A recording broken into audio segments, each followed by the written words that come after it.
Beleza. Então, boa noite a todos.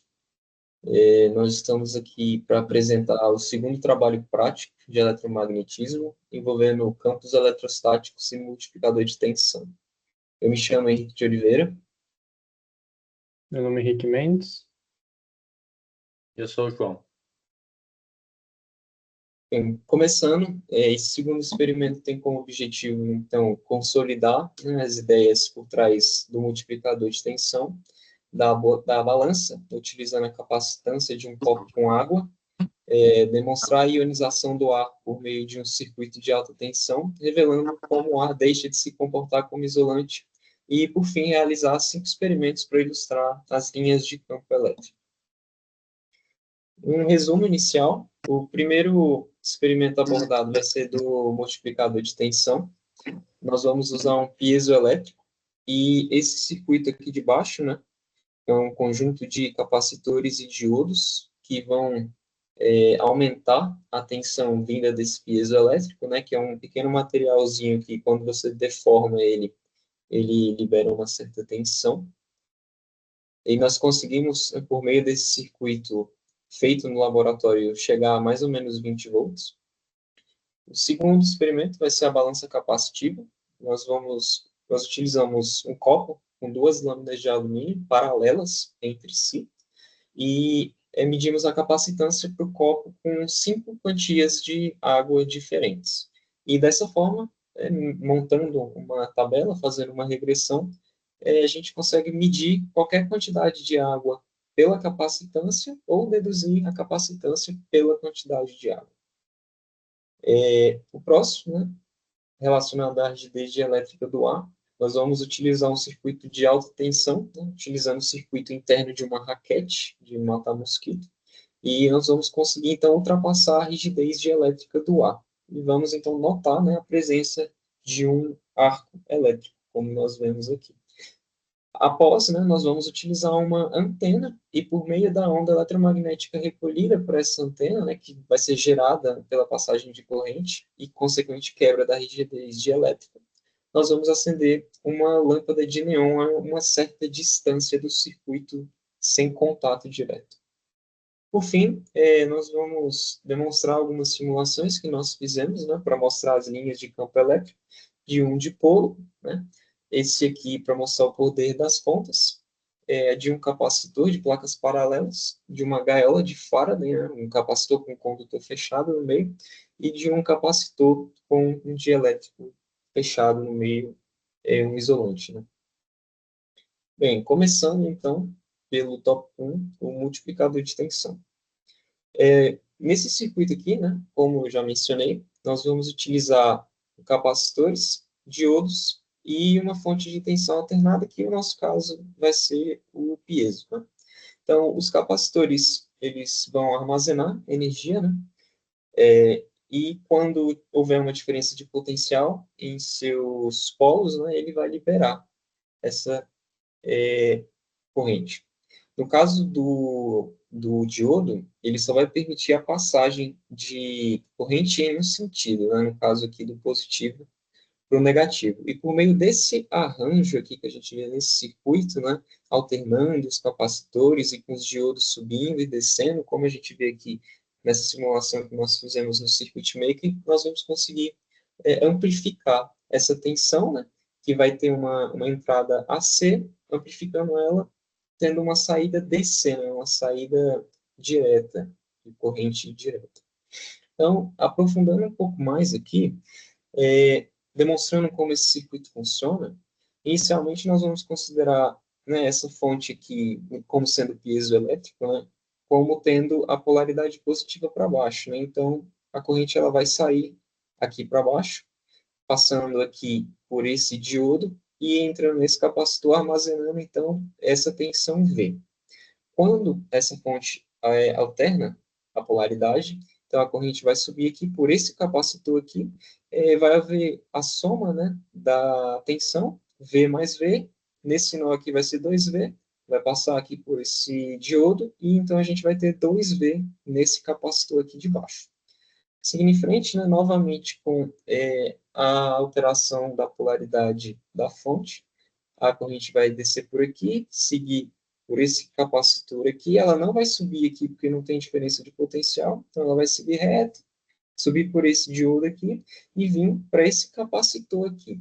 No caso, né, a gente percebe que a tensão nesse nó aqui tem que ser de 3 volts, né, nesse caso aqui. E é isso que a gente percebe, né, V mais 2V aqui vai ser 3 volts nesse caso.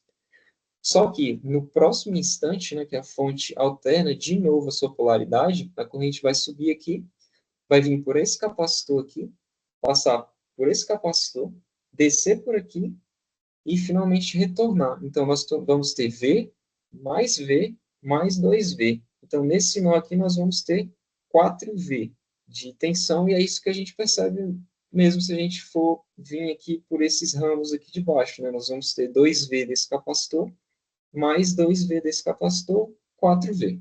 Então, dessa forma, né, a gente percebe como esse circuito vai amplificando essa tensão de entrada. Aqui eu fiz uma simulação no LT-Spice para demonstrar isso de uma forma um pouco mais visual, né? Uma fonte senoidal aqui com amplitude de 5 volts, com 1 MHz de frequência. Então, durante 20 milissegundos, nós vemos, então, como essa tensão saiu da origem aqui, né, de 5 volts e passou para quase 20 volts. Isso num período bem curto de tempo, nós vemos que teve essa amplificação de tensão muito alta com um circuito extremamente simples.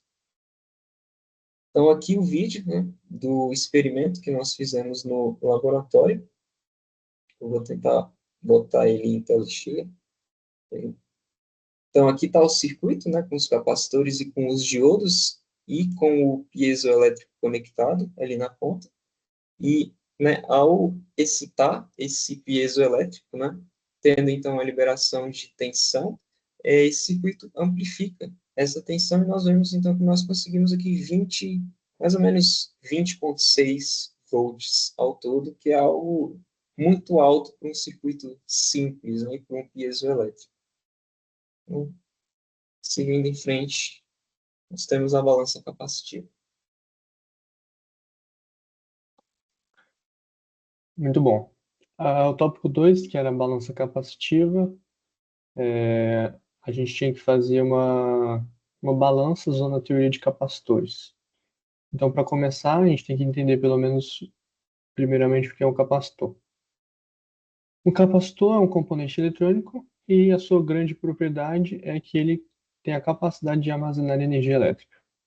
Ele geralmente consiste em 2 condutores que estão separados por um material isolante. E um capacitor, um condutor, ele carrega uma carga elétrica positiva Q, mais Q, e o outro carrega uma carga igual e oposta, então menos Q, resultando em uma carga total do sistema igual a zero.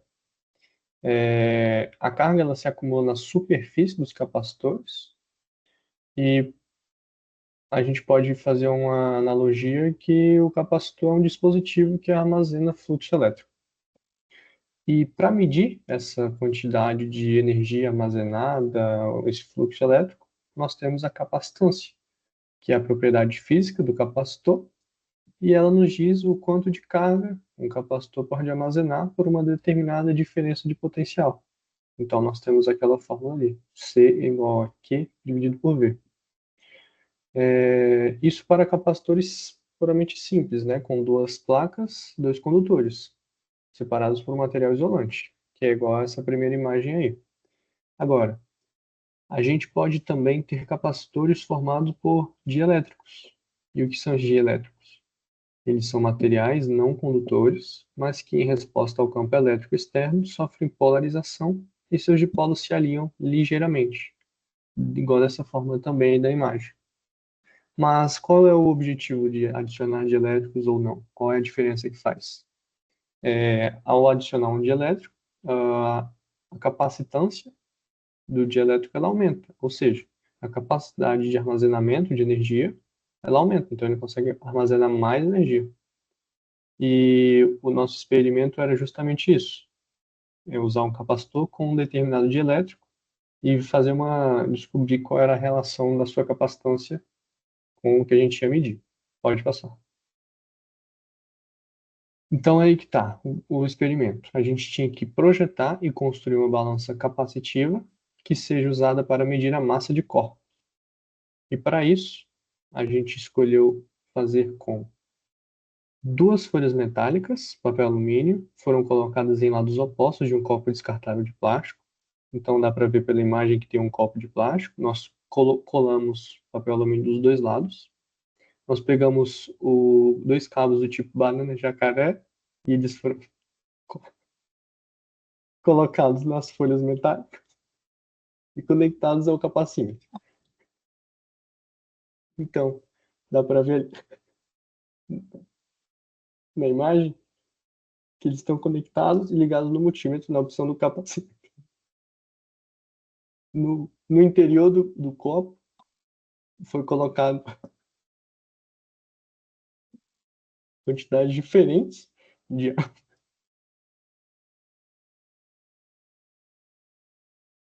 de água e foram medidas as capacitâncias de acordo com essas quantidades de água. Por que isso? Porque na medida que a gente colocava água, é como se o dielétrico fosse sendo colocado aos poucos, então ia mudando, ia mudando a capacitância. E a gente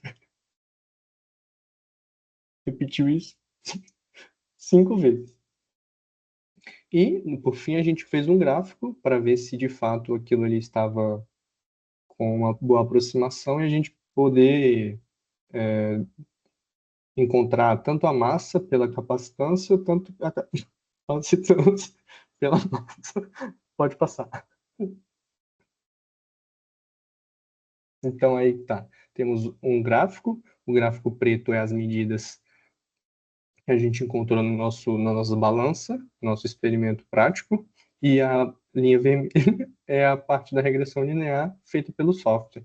Então dá para ver que ali tem uma boa aproximação e que a gente conseguiria, se a gente não tivesse a tela da balança, dizer qual seria o preço aproximado daquele copo só com o valor da capacitância.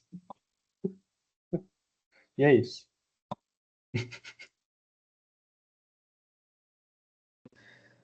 Bom, falando agora um pouquinho do terceiro tópico, que diz respeito à parte de rigidez dielétrica do ar. Basicamente, a rigidez dielétrica ela é quanto um material isolante como o ar consegue segurar a eletricidade sem deixar ela passar. Então, quando a gente tem uma tensão ou voltagem que fica muito alta, o ar não consegue mais segurar, logo a eletricidade passa para esse ar causando uma faísca. Então, basicamente, né, em termos mais técnicos, a rigidez ela vai definir o valor limite do campo elétrico que o isolante pode suportar antes de permitir a passagem de corrente. No caso do ar em específico, esse valor é cerca de 3 kV por milímetros, né? E quando a tensão entre dois condutores ultrapassa esse limite, o ar se ioniza e ocorre uma descarga elétrica faísca. Esse é o mesmo princípio, trazendo um pouco ali para a parte de natureza, para o nosso dia a dia, é o mesmo princípio dos raios, né, durante tempestades. Então, cargas elétricas se acumulam nas nuvens e no solo, e quando a tensão entre elas supera essa rigidez elétrica do ar, ocorre uma descarga violenta, que é o raio, né, que todo mundo conhece, que aí ioniza o ar e o aquece, produzindo a luz e o som, que é o trovão. Pode passar? Tá. E aí, trazendo esse tópico para o nosso experimento, né? Basicamente, o experimento pedia para demonstrar de forma prática a rigidez dielétrica do ar. Isso é, o ponto em que o ar deixa de funcionar como isolante e permite a passagem de corrente elétrica, gerando uma descarga, uma faísca entre dois condutores. Então, basicamente, o que foi proposto foi que a gente tentasse gerar essa faísca, usando um multiplicador de tensão, mas que logicamente eu vou falar porque não deu tão certo, mas depois a gente conseguiu sem o multiplicador. E depois a segunda parte era tentar acender um LED ali de 1 volt, aproximando da nossa base, né? Então, materiais utilizados, a gente usa uma placa de raquete, né? Adquirida pelo nosso incrível grupo, que essa aqui é de matar mosquito mesmo. Então, a gente pegou esse circuito que tem dentro dela, uma fonte de alta tensão, e né, dentro dela tinha um capacitor e uma bateria integrados. A gente usou uma estrutura, uma base fornecida pelo próprio professor, uma base de madeira com os parafusos metálicos já encaixados. fios de ligação, né, para ligar a base com o nosso circuito. E depois a gente criou também uma antena artesanal feita com papéis de alumínio nas duas pontas dos suportes metálicos, o nosso LEDzinho, e foi isso, os materiais. Bom, passando agora para o próximo aqui, a montagem do experimento. Então, inicialmente, a gente tentou conectar a placa da raquete com o multiplicador de extensão proposto no roteiro. No entanto, a gente não obteve muito sucesso, né? Até o professor chegou lá, não estava conseguindo muito bem entender como é que estava funcionando. E, sob a orientação do próprio professor, a gente removeu, então, esse multiplicador e o grupo conectou o fio diretamente nos parafusos da base metálica com o espaçamento entre os dois parafusos, o que permitiu o funcionamento quase perfeito do sistema, né? Então, a gente conseguiu quebrar essa rigidez dialética do ar, gerando, então, essa faísca entre os dois parafusos, indicando que a tensão acumulada conseguiu vencer essa rigidez. Vou voltar o vídeo aqui. O vídeo, Isso. Aí mostra a gente apertando o botão e a faísca aí saindo, né? A nossa base com os parafusos.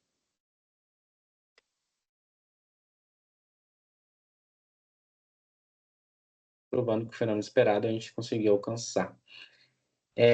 Na segunda parte, então, do experimento, foi montada uma antena improvisada, como eu já disse, né, utilizando papel alumínio fixado nas pontas dos dois suportes, entre uma das pontas de antena e outra na estrutura metálica próxima. Foi colocado um LED de 1 volt. Então, a gente aproximou essa estrutura com LED perto da outra base, e ao ligar o circuito, a gente conseguiu ver que o LED piscou levemente, indicando que houve sim uma indução de corrente, porém a intensidade foi bem baixa. Possivelmente, até o professor passou esse feedback para a gente, possivelmente foi devido ao posicionamento da antena, que estava radiando o sinal para várias direções, ao invés de focar no receptor. Em conclusão, então, desse experimento, a experiência demonstrou com sucesso a rigidez dialética do ar, ou no caso, a quebra dela, né, evidenciada pela faísca dos parafusos. A antena improvisada permitiu observar um leve efeito de indução ali no nosso LEDzinho, mesmo com baixa eficiência. E o grupo conseguiu, assim, então, atingir os objetivos do experimento, mesmo com as adaptações práticas no circuito original. Vou botar o outro vídeo para mostrar com a antena. Antena, perfeito. A gente liga. Isso dá para ver que ele dá umas piscadas, né? Como a gente falou. O motivo disso pode ser por causa da radiância ali, né? Então, seguindo para o tópico 4 e último experimento, nós temos as simulações de campo elétrico. Bem, essas simulações foram baseadas nos experimentos feitos pela Univesp, na série denominada Práticas para o Ensino de Física 2, onde eles usaram um gerador de Van de Graaff e fubá imerso em óleo de rícino, de forma a demonstrar fisicamente, a ilustrar o formato dos campos elétricos em diversas circunstâncias, né? E no caso, né, o campo elétrico ele vai polarizar o rícino e o fubá, indicando então a direção do campo elétrico.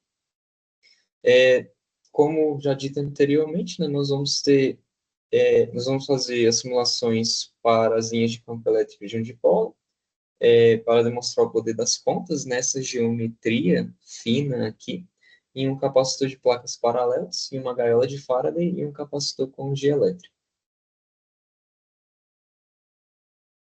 Começando com o dipolo. Perfeito. Então, antes da gente ir para a simulação, propriamente dita, vamos ver um pouco na teoria, né? O que seria esse dipolo? Então, o dipolo elétrico é formado por duas cargas elétricas de mesmo modo em sinais opostos, separados por uma pequena distância. As linhas de campo elétrico representam a direção e o sentido da força elétrica que uma carga de teste positiva sofreria ao ser colocada em diferentes pontos no espaço, no espaço, né? Bom, por exemplo, em moléculas polares, como a água, ou em antenas de rádio e TV, né? Um sistema muito comum, tanto na natureza quanto na tecnologia. No caso de um dipolo, as linhas saem da carga positiva e entram na carga negativa. E isso a gente vai ver brevemente na simulação. O campo ele é mais intenso próximo às cargas e a distribuição das linhas mostra regiões onde os campos se reforçam ou se anulam. Essa simulação, que a gente vai ver agora, permite visualizar o comportamento do campo elétrico ao redor de um dipolo, ajudando a entender como as forças se distribuem no espaço e como a orientação das cargas afeta também a geometria do campo. Posso botar o Então, vídeo aqui? Pode botar, Henrique, o vídeo aí. Beleza, eu vou alterar a tela aqui, Fechou. rapidinho. Então, esse vídeo que a gente vai colocar agora, basicamente eu gravei ao longo da semana. Mostra eu fazendo a simulação do dipolo. Tá E eu dando vou pra explicando ver? aqui brevemente o que eu estou fazendo. Dá para ver sim. Beleza, então eu vou dar play. Beleza. Deu play aí? Deu sim, tá Beleza. tocando aí? Tá tocando. Beleza. Então, basicamente, a gente abriu o ANSYS, né, no Maxwell, o software de simulação. Criei ali o meu arquivo, né, salvei com o dipolo, e agora o que eu estou fazendo? Eu estou criando a nossa esfera, nossas esferas, nossas cargas, né? Então, estou criando a primeira esfera que a gente vai usar, e vocês estão vendo aí que eu estou já colocando configurações de tamanho dela, então estou colocando raio, então basicamente só fazendo configuração de tamanho e depois de material. Vou dar um Ctrl+C, Ctrl+V, então vou duplicar essa esfera para a gente poder fazer a nossa simulação.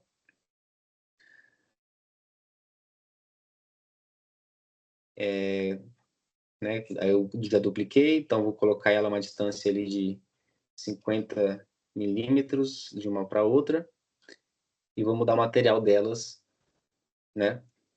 O material condutor, que no caso da simulação eu coloquei o cobre, como vocês vão ver aí.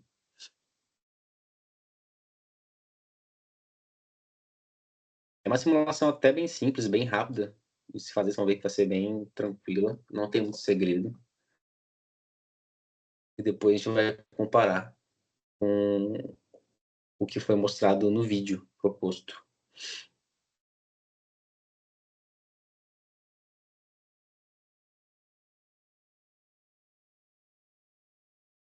Okay. Aí, o que eu estou fazendo agora? Eu estou criando uma box, que vai ser basicamente a nossa região de análise, né? Então, tem que garantir que as minhas esferas estejam dentro dessa caixa, para que é nela que eu vou querer rodar minha simulação, nela que eu vou querer trazer a análise do meu campo, do meu dipolo. Então, só estou mudando algumas questões de transparência para poder visualizar melhor futuramente como é que vai ficar linhas.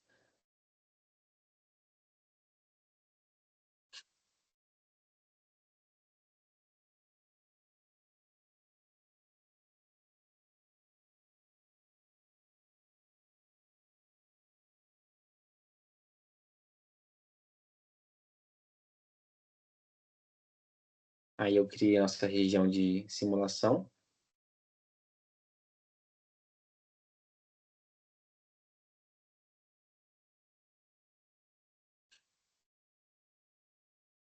É sempre importante também lembrar, eu acho que, não sei se eu vou fazer isso agora ou daqui a pouco, mas é sempre importante lembrar de colocar a nosso tipo de solução como eletrostática, não como magnética, ok? Agora, o que eu estou fazendo? Basicamente, dando valores de voltagem, estou dando carga para as minhas esferas, então coloquei a primeira com 9 volts e a segunda com 0 volts, ok? Então, estou conferindo ali as minhas cargas, vou agora criar meus parâmetros, né? Então, a minha matriz, vou aplicar para as duas cargas. Vou criar ali um substeps de 30, ok? Na minha solução, setup da minha solução, para 30 substeps. E aí, agora eu vou validar, e se estiver tudo certinho, já vou botar para rodar minha simulação.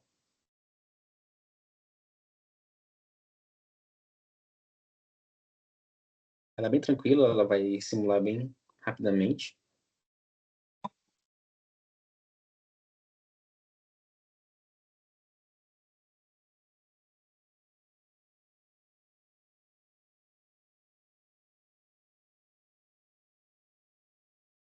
Após rodar a simulação, eu vou selecionar meu plano para que eu quero ver as linhas, né? Seleciono ali os resultados que eu quero, seleciono que eu quero ver o campo, né?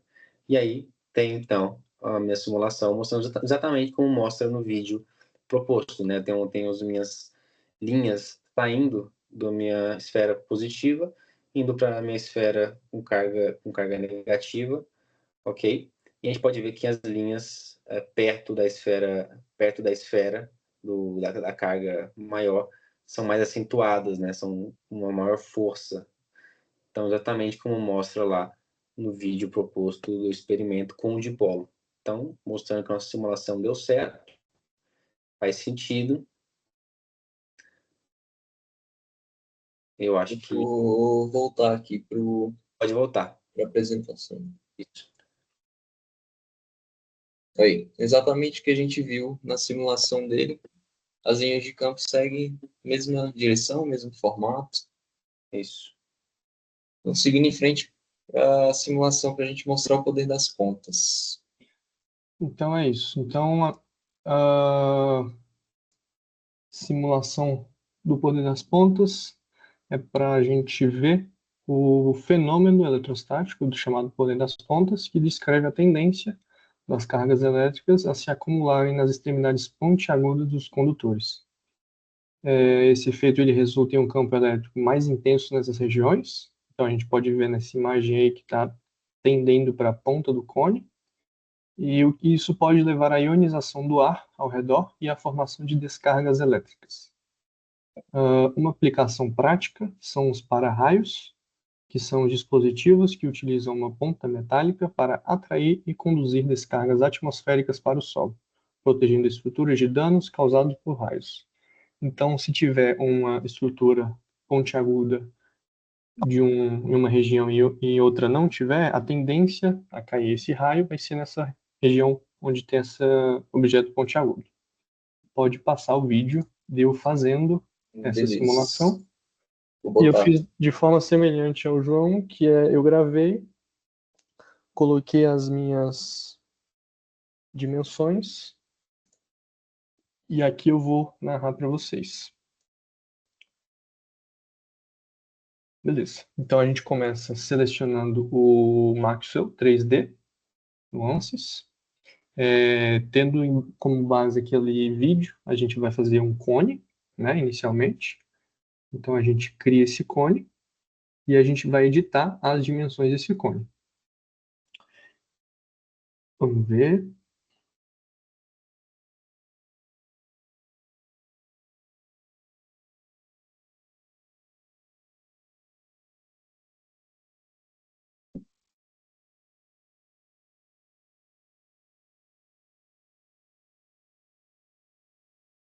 Vixe, não gravou.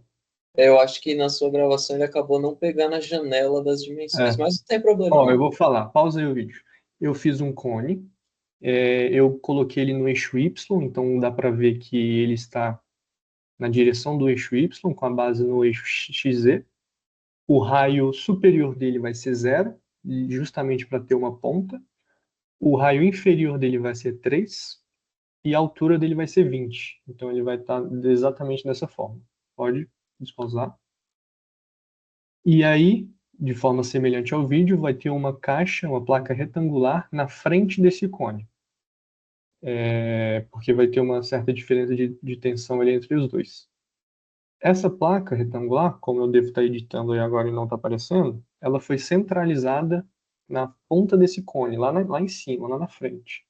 Então eu coloquei a posição dela como sendo x igual a 10, y igual a 36 e o z igual a menos 3. E aí ela foi lá para frente.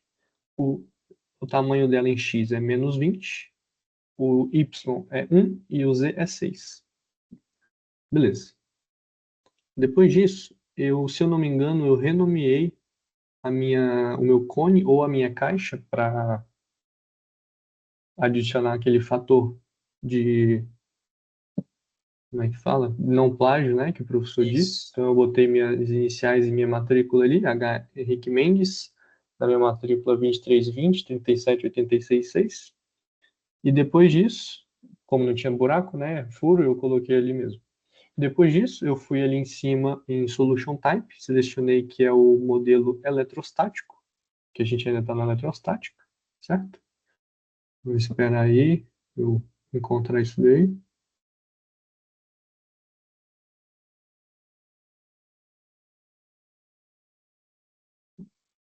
Acho que foi. Depois disso, a gente vai atribuir certas tensões, tanto no cone quanto na placa retangular. Para a caixa retangular, vai ser uma tensão de 5 volts. E para o cone, vai ser menos 5 volts. Beleza. Espera aí. Estou atribuindo as tensões. Beleza, atribuído. Depois disso, eu vou criar uma região que englobe esses dois componentes aí, ó, criando região. Beleza, criou a região. Depois disso, eu vou ali em parâmetros e vou criar uma matriz de tensões para a gente adicionar essas tensões na minha simulação. Então, adicionei as tensões. Depois eu vou em análises, vou adicionar um setup de solução e vou mudar o número de passos para minha simulação para 30, que antes estava 10. Deve estar mudando aí. Beleza. Agora eu vou selecionar o plano XY, no qual eu quero que seja feita a minha simulação. Vou selecionar o campo elétrico, então vai ser em Fields, Vector. Vou selecionar todos os objetos, né, que querem participar dessa simulação. Depois eu vou em análises e mandar analisar tudo. E aí eu vou entrar na aba de progresso, que vai carregar um pouquinho. Vamos ver se vai aparecer. Ó, tá indo. Pronto, tá lá. Barrinha de progresso. E lá, gerou meu campo elétrico. Ficou muito grande os vetores. Acho que é porque as dimensões que eu coloquei foram muito pequenas, talvez, não entendi também. Mas mesmo assim dá para ver que saindo da placa, o campo elétrico é uniforme e todos eles vão em direção à ponta, justamente para a ponta. Então ali na ponta o campo é bem maior do que qualquer outro ponto. Dá para ver isso nitidamente aí, ó. Vou girar algumas vezes, vou tentar colocar em uma posição melhor. Ó, vendo que tudo está convergindo para a parte pontiaguda do cone? É justamente isso que o experimento queria mostrar. Olha lá, essa visão aí tá boa. Então, beleza. Vou voltar aqui.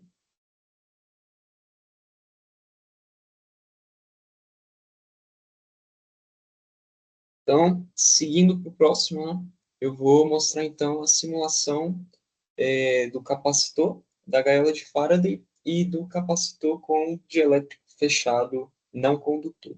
Começando pelo capacitor, né, de placas paralelas. Deixa eu abrir aqui.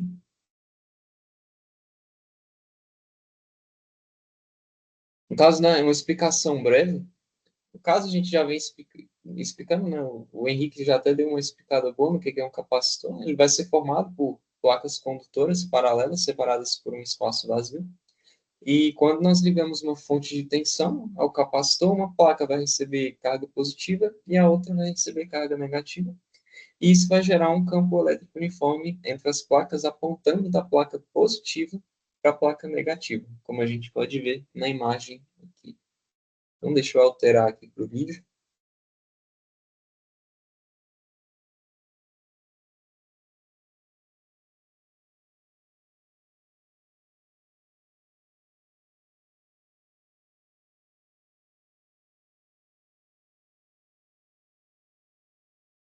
Tá dando para ver? De boa aí? Sim. Beleza.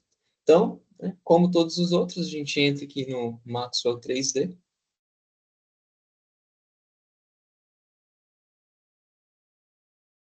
Espera ele carregar.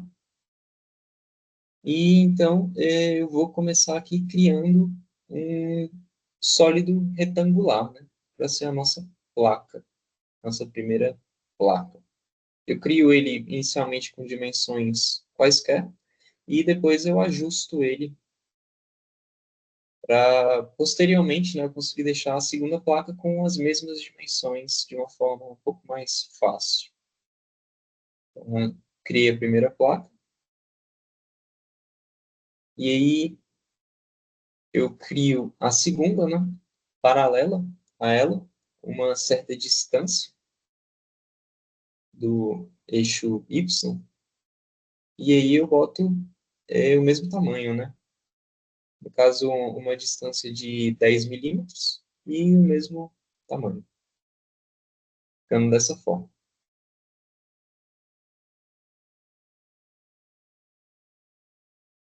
Em seguida, é, eu escolho o nome, né? Eu boto o nome, no caso, por conta do fator antiplágio, eu boto também as minhas iniciais e os 3 últimos dígitos da minha matrícula nas duas placas.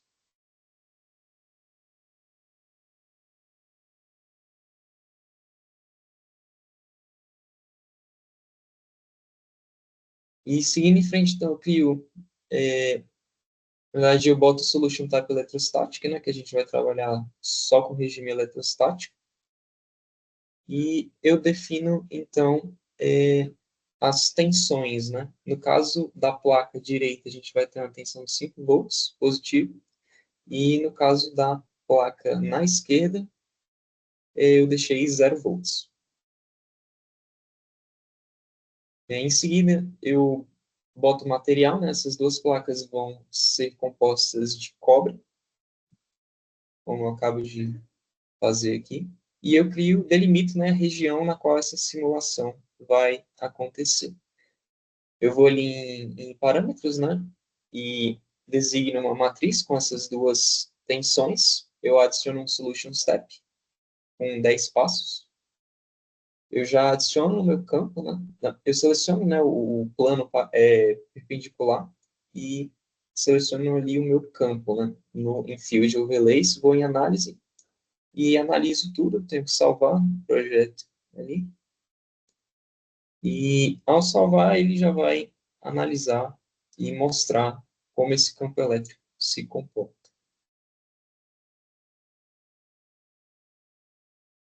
Então, ele está analisando e eu vou até rotacionar a câmera aqui, né, para deixar a placa carregada positivamente na esquerda.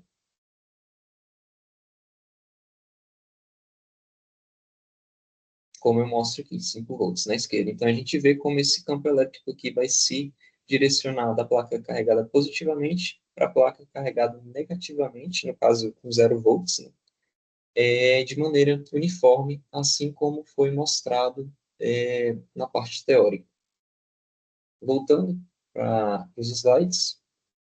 Então, essa parte aqui já foi feita. Passando, então, para a gaiola de Faraday, nós vamos ter uma configuração ligeiramente diferente. Nós vamos então ter um capacitor com um material condutor fechado entre essas duas placas.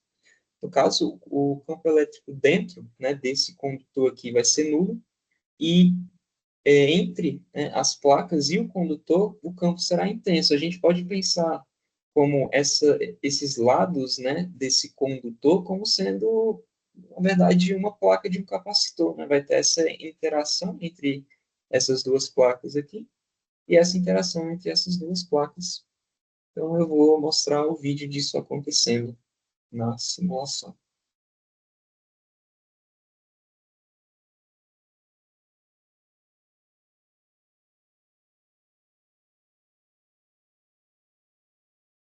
Beleza.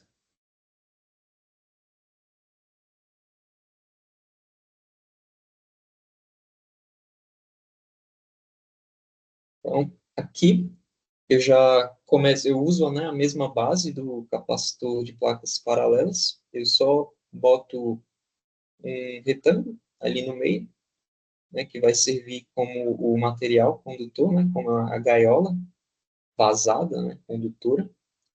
Eu boto as dimensões dela, altero a posição também, como é visto agora.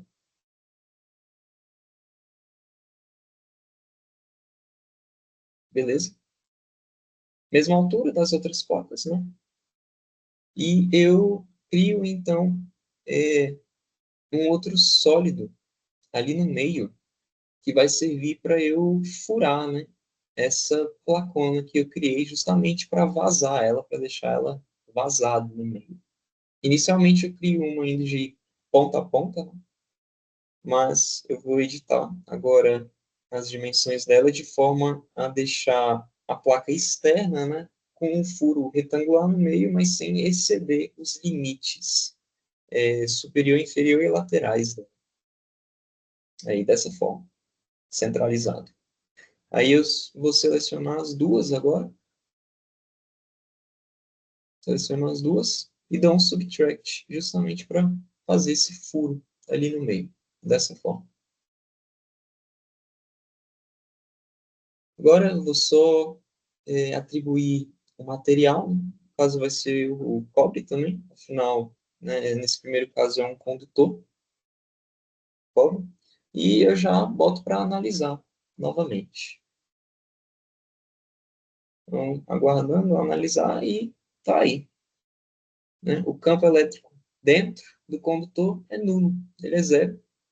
E como eu expliquei anteriormente, né, esse lado aqui do condutor e esse lado da placa, eles atuam, né, como sendo, então, um capacitor. E esse lado aqui e esse lado aqui atuam também como sendo um capacitor. Eu botei para fazer uma animação aqui, só para a gente ver como esse campo se desenvolve ao longo do tempo. Ele permanece constante, né, ele não altera o seu comportamento.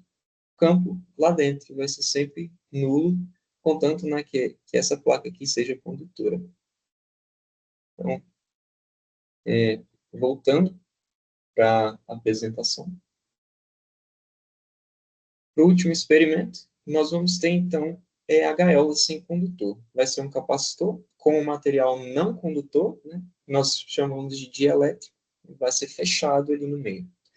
No caso, né, um dielétrico, ele nada mais é do que um isolante elétrico que pode se polarizar quando ele é submetido a um campo elétrico, como vidro, mica, plástico, etc. No caso, né, as moléculas do dielétrico se polarizam na presença do campo elétrico e nós vamos, então, atestar a existência de campo no interior do dielétrico, né, embora diminuída, né, digamos, mas ainda vai existir campo ali dentro. Então, eu vou alterar novamente a apresentação para mostrar isso na simulação.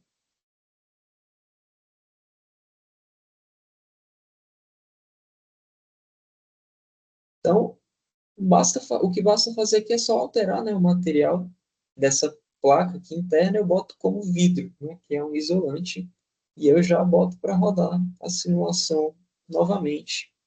A gente vê o que acontece.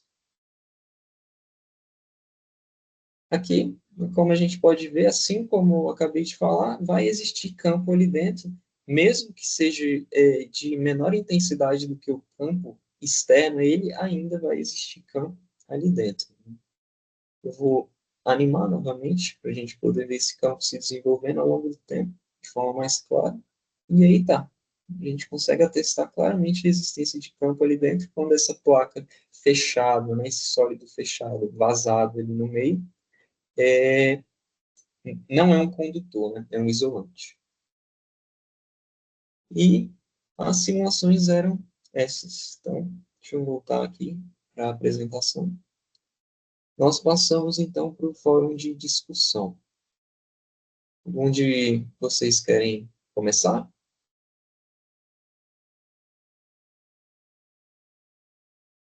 Cara, eu acho que a gente podia começar falando sobre o material piezoelétrico, né? Sim, Porque a gente não conseguiu fazer enquanto o nosso componente lá não tinha aquela camadazinha branca. isso. É porque a gente pegou um piezoelétrico danificado, né? A gente ficou um E, bom tempo batendo nele, deformando ele e, assim, a tensão que a gente estava tirando dele era muito baixa e muito e volátil, parece uma coisa instável. simples, mas que se a É, gente não tivesse mudado, não teria dado certo. atrapalhou um pouco, não fez a gente perder um pouco de tempo. É, no caso, eu ia falar isso, né, mas o João acabou mencionando, né, eu ia falar justamente dos raios, no caso da rigidez dielétrica, né? E os raios, foi o que a gente fez naquele experimento. Os raios, eles polarizam aquela região ali entre os pregos, né? E a gente vê aquele arco voltaico formando. Mas é óbvio que no caso dos raios é em uma escala muito maior, tem uma tensão ali muito maior que possibilita ionizar o ar, né, naquela distância ali do chão até o céu. É algo interessante que a gente representa um fenômeno da natureza no laboratório, de forma controlada. Também é outra coisa mais relacionada ali ao multiplicador de tensão é que a gente pensa assim que é um circuitinho besta, né, pequeno, mas na verdade ele foi utilizado, né, na criação da bomba nuclear e também o primeiro acelerador de partículas também utilizava um multiplicador de tensão. Eu vou mudar o meu compartilhamento aqui só para poder mostrar justamente isso aqui, ó. A gente pode ver que isso aqui se assemelha bastante ao circuito que eu mostrei, né, com os capacitores aqui e com os diodos indo de um lado para o outro aqui. E isso aqui foi o primeiro acelerador eletrostático, o acelerador de Cockcroft-Walton. No caso da bomba nuclear, né, nós temos que ele foi usado, né, esse acelerador aqui, para acelerar partículas carregadas, né, que no caso são essenciais para reações nucleares ocorrerem como esperado. Um circuitozinho aparentemente besta, mas que teve várias consequências ao longo da história. E simples, né? Um circuito simples. Com dois componentes, uma fonte, você consegue fazer isso acontecer. Mas eu acho legal também, quando a gente foi ver a parte do experimento lá da balança capacitiva, né? Que existem inúmeras aplicabilidades dela hoje no mercado, né? Na sociedade. Por exemplo, o nosso experimento estava tratando a pesar uma massa de água, né? Mas se a gente for para a parte da indústria, a automobilística, por exemplo, em carros, sensores capacitivos já são usados, ou podem até ser usados para detectar o peso do passageiro no banco, né? E ativar ou desativar o airbag. Então, isso já é algo muito interessante, que pode ser usado para questão de segurança automóveis, até na parte biomédica, usar próteses inteligentes ou dispositivos de reabilitação para detectar variações sutis de força aplicada ali nos músculos, né? Então, isso a gente pode usar esse princípio da balança capacitiva justamente para ter esse controle e fazer essa medida.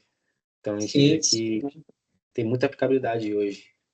sim, e é outra estrutura também que é besta, né? Um copo, só um copo com duas plaquinhas de alumínio e já apresenta também tantas possibilidades de invenções. Vocês têm mais alguma questão que vocês queiram discutir? Acho que deu, né? Acho que já Não, deu acho que é para isso. consolidar uma Deu. ideia boa sobre esses tópicos. Então, é isso. Nossas referências aqui. E é isso. Muito obrigado. Essa foi a nossa apresentação. Valeu. Valeu. Valeu, povo.